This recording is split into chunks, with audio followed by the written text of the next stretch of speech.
Hello everyone, welcome to the Light World Podcast, and I'm your host, LT World, and on this channel we talk about the things people don't like to talk about. We talk about politics, we talk about religion, and we talk about ideologies. If that sounds like something you're into, join us as we take a look at the things that drive culture. Do you really despise religious belief? I despise people whose belief in religion is so firm it justifies killing people. Inside, 39 members of the Heaven's Gate cult had taken their own lives. Once in a while I get people that really claim they don't believe in evolution. And my response generally is, why not? We can't even begin to describe a living creature in anything resembling precise terms. Where do the laws of physics come from?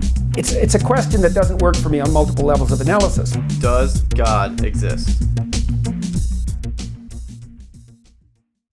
Before me are two giant volumes of supposed miracle claims written down by Craig Keener. They include modern miracle claims, mostly modern miracle claims. They have some reference to ancient ones as well, I believe, but mostly modern miracle claims from medical journals, from historically trusted people, and so forth. And so it's just a wide plethora of miracle claims. The question of today is whether or not miracles are possible. And miracles aren't just some sort of modern thing that came along with the modern period. Actually, most people would probably associate miracles with the ancient period. And some examples of ancient miracles would be Jesus walking on water, Moses getting water from a rock, or Buddha being able to produce a flame above his head. Some things that just are completely supernatural and seem out of this world and have no seemingly natural explanation for why or how they occurred. Even though it would be very interesting to delve into the historical evidence for miracles such as Craig Keener did, on this episode we're going to be looking more into the philosophical reasoning and whether or not miracles are even possible from a philosophical standpoint. Because there's very little reason to trust history if miracles philosophically just are logically inconsistent.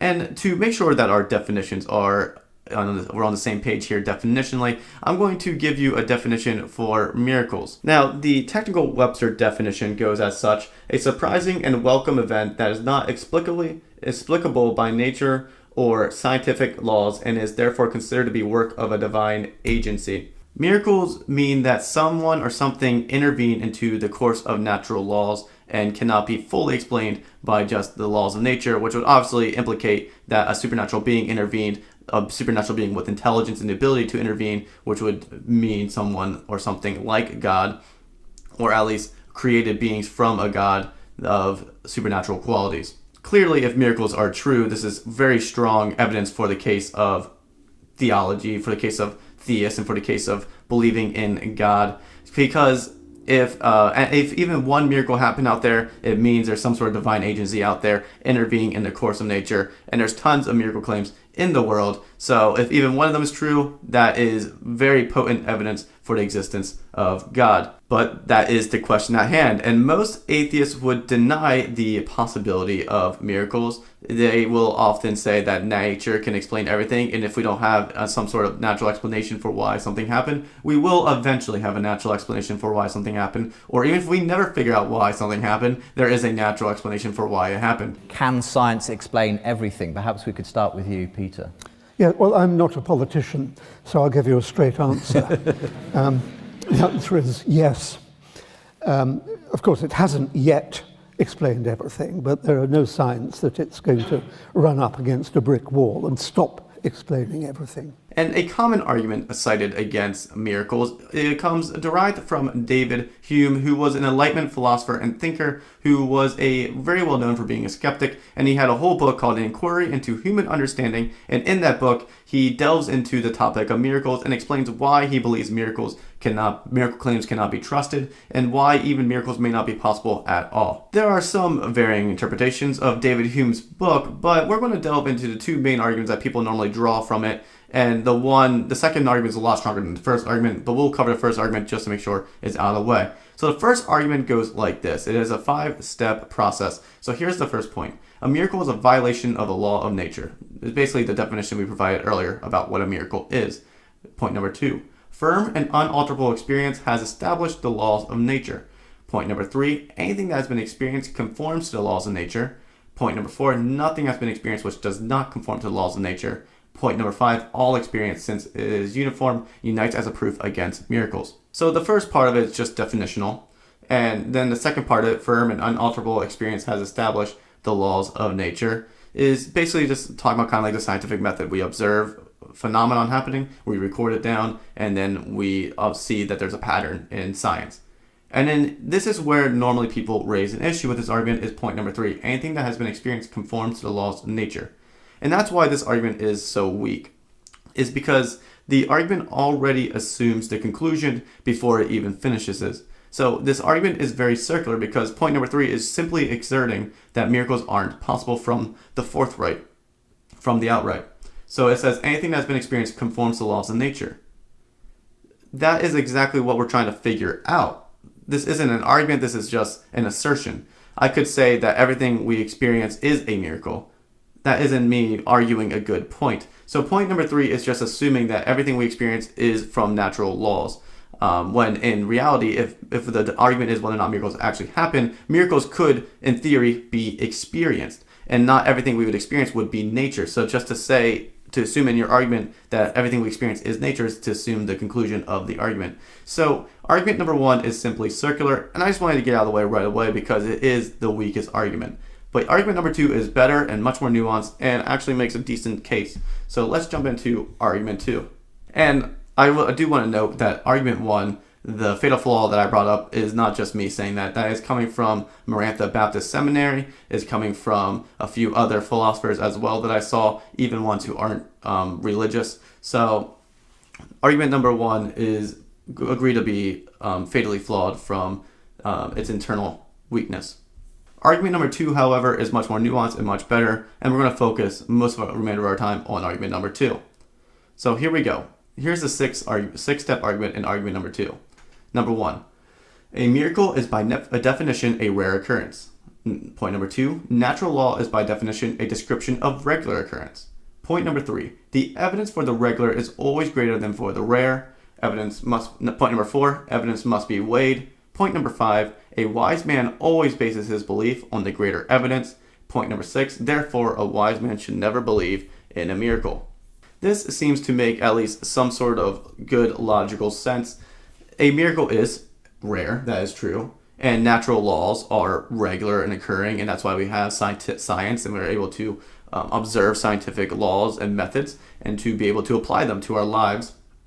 And then point number 3, the evidence for the regular is always greater than the evidence for the rare. It depends on what you mean by greater. This is where kind of the wording can be kind of deceptive because greater seems to imply it's better when it might be more true to say quantity versus quality. The quantity of evidence for a regular occurrence is much greater than the quantity of evidence for a rare occurrence because something that happens rarely, you just won't have as much evidence for it. However, when it comes down to actually whether or not it's better evidence, you might have a lot of evidence for something to be true, but all that evidence might be very weak or very tenuous, while you might have only a handful of evidence for something else, but that evidence is very quality, very qualified, very strong. So just because there's not a lot of something doesn't mean it's good or bad evidence, it just means quantity. But then that leads into point number 4, evidences must be weighed. Which is true, you must weigh your evidences, you must observe your evidence. But again, just because something is a lot of it doesn't mean it's good evidence. That could just be a lot of bad evidence. But point number 5, a wise man always bases his belief on the greater evidence. That should be the case. Point number 6, therefore a wise man should never believe in a miracle. And that is the crux of the argument that the flaw comes in, is that point number 3. It assumes that just because you have a lot of evidence of something means that this must be the greater argument. But just because something is rare and doesn't have as much evidence as something else that's more regular doesn't mean that the evidence for the rare thing is bad. It could be high quality evidence versus a high quantity of low quality evidence, or both of them could have high quality evidence and they actually complement each other. In the case of miracles in nature, they could theoretically complement each other in a way that the supernatural governs the natural, and natural can keep on going until the supernatural intervenes and then therefore does some sort of miracle. That doesn't necessarily require a logical break. That can just be a complementary relationship between the two. And Norman Geisler is a Christian apologist, really succinctly, I think, captures the heart of this argument and the heart of the problem with this argument. And this is his quote. What Hume seems to overlook is that wise people base their belief on facts, not simply on odds. Hume's argument confuses quantity of evidence with quality of evidence. And that's essentially what the flaw of the argument is. Now, to give Hume some more credit, though, he doesn't just simply say that the reason why he doesn't believe in miracles is because you just have more evidence for natural occurring laws of nature. He also thinks that humans, since they can be deceived, since humans have motive to be deceptive themselves, since human senses can't be fully trusted, that human testimony is just unreliable testimony versus natural law and experience and scientific method is more trustworthy. And so therefore, if we have scientific laws and scientific experience to outweigh the human testimony, then we should just assume that the human testimony is flawed rather than take on the human testimony because people can be deceived. And that's very true. There's many cases of this being the case. Just take, for instance, Jim Jones. Jim Jones ran the People's Temple out west, and he eventually took people down south, and not everyone, but a lot of people know that there was a mass suicide committed. 900 some people died because they followed Jim Jones. And Jim Jones convinced a lot of people to follow him because they believed him to be a miracle worker. He would basically, in his church, set up fake miracles. He would pick people in the pick people in the church to pretend to be sick, and then he would fake heal them in front of people and deceive a bunch of people that he was a miracle worker. So David Hume is correct to say that people use miracles to deceive people. He's correct that sometimes we have experiences that we think are miraculous that may not be. So a common case of this is people who made mythologies back in ancient times. A lot of them can probably be explained through some sort of scientific laws, whether it be thunder and lightning in the sky. We have a natural reason for why that occurs, but some people used to believe that was the gods fighting. So just because we don't always understand something doesn't mean it's a miracle or not. However, just because humans can be deceived or just because humans aren't always accurate and stuff doesn't mean that human testimony is not good evidence. As far as it goes to historical study, human testimony should be weighed by its strength and veracity. And in the case of any sort of historical evidence, there is no doubt, for instance, that George Washington existed, that George Washington was president of the United States to start, and so forth, because there's a lot of human testimony, a lot of trusted human testimony, and a lot of good physical evidence of that human testimony being true. Likewise, when it comes to any other sort of human historical evidence or historical claims, human testimony can normally be trusted based on the strength of that human testimony, how much and how trustworthy these people can actually be. And so if we would have strong human testimony, a lot of it, and it can be trusted human testimony from people who were there or could be trusted with this information, then we shouldn't necessarily just cast out the idea that a miracle can't be possible, because philosophically, we already showed that a miracle could be complementary and could be possible. And just if you toss something out outright that you won't believe it just because it's based on human testimony, you would have to toss a lot of other things out, including some scientific stuff like atoms. Most people take a belief in atoms on the basis of authority, of human testimony. But if we can't trust human testimony and we can only trust what we see, well, it doesn't look like there's any atoms in here, so we might as well toss that idea out. So as far as human testimony goes, you just have to look at the strength of human testimony and not just cast it out because it's human testimony in of itself. Perhaps, though, one of the biggest things that people raise, and I've heard some other atheists and new atheists in some of their books raise this sort of issue, is that even if miracles could be trusted, and even David Hume talks about this kind of in his book, if even miracle claims could be trusted, and we could believe miracles have happened and do happen, there are so many miracle claims out there, so many contradicting beliefs that promote their miracles, that we can't know for sure who is selling what, and therefore miracles, even if they happen, prove nothing. Now, this goes back to the historical evidence case. Just because there are contradicting miracle claims doesn't mean that there isn't one that we can believe or we should believe. So there are a lot of conspiracy theories out there with history, but a lot of these conspiracy theories don't have good evidence. And the ones that are true and the ones that happen have really good evidence. And so we don't just say because there's a lot of contradicting reasons for why World War II happened, doesn't necessarily mean that they are good claims. It just means that there are multiple claims. So likewise, there might be multiple miracle claims, but not all of them may be good claims. Some of them may actually be weaker claims than others.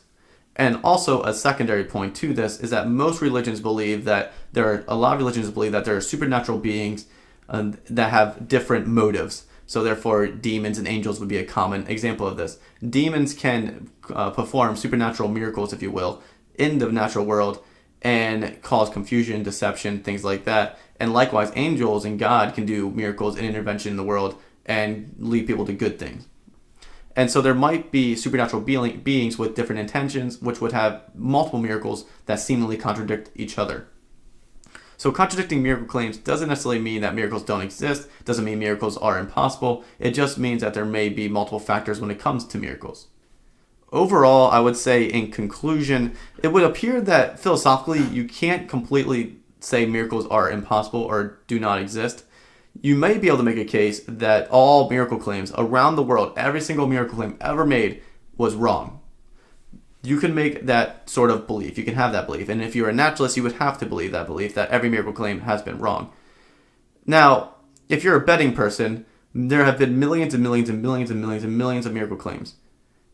The odds of all of them being completely falsified and able to be explained purely from natural terms is a very, very hard case to push.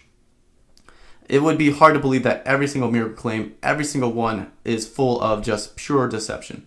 And everyone has been deceived and no miracle claim has ever happened. It would be hard for me, at least, to believe that. And if we have no strong philosophical and logical reason for why miracles can't happen or why we shouldn't believe they do happen, I would go on the fact that there seems to be good evidence for certain miracle claims. There are some miracle claims that I would believe on the basis of good historical evidence for it happening. And Craig Keener is one of those people who provides a lot of good historical evidence for certain miracle claims.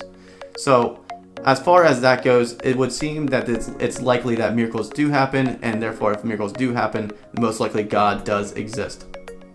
And it would prove God's existence. And now, as far as looking into different religions and their miracle claims, I would just advise people, look for yourself, research for yourself what religion has the most trustworthy miracle claims, and then go from there. Thank you guys for joining me today. Hopefully you really enjoyed this video. If you did, I just ask that you leave a like, leave a subscribe, and leave a comment, and just share this with a friend out there. So without further ado, as I always say, guys, I hope you go out there and light the world, my friends.